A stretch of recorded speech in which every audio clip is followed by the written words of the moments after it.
One of the classes that I teach is a special topics class on the politics of race, class, and gender in the presidential elections. And we focus on the 2008 and 2016 election in particular. The 2008 election was the first election where an African American male and a white female had a chance of winning the nomination for the party's ticket for the first time, a major party's ticket for the first time. In 2016, obviously, it was a more interesting election because you did have a female who became the presidential nominee, who became the nominee for her party for the first time in history.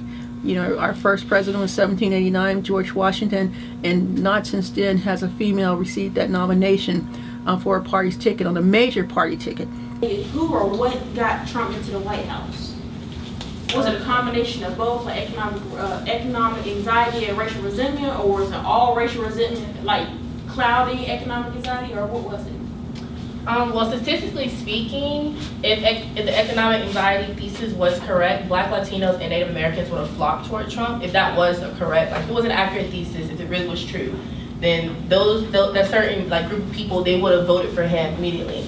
So if I had to like give my take on what got Trump into the White House, I would really say it was just decades of Republican strategy and policies, overt white racism, as well as the white racial resentment, and then manipulation of misplaced anxiety. So like touching bases on a little bit of what Mr. Timmons was saying along the lines of like people and like some of the rural, like kind of like hole in the walls in the country, like the little small towns that people really don't talk about much, that usually aren't on campaign trails. I feel like the Trump administration tapped into those anxieties and they basically manipulated it. It seems as if he thinks he's doing us some justice, like he's another white male helping Black people. That's basically what it seemed like.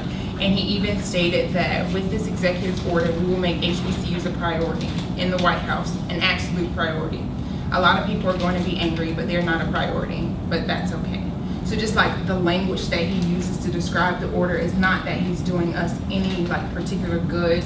It's just making him seem as if like he's just helping the Black people. Once again, white people are helping Blacks. For women, we're clear when we don't like somebody. Yes. But she has 96% of the Black woman's vote. She got 96% of the Black women's vote, right? So we have to remember that, right? And so what does that reflect? What do you think? Why did sisters vote for her and white women did not?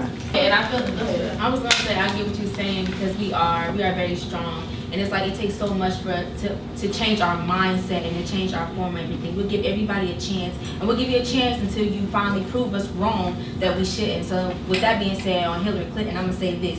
I'm gonna say America doesn't allow change to happen. They are so caught up in the norm. What's normal is a male being in office. That's normal. It's not normal for a woman to be in office.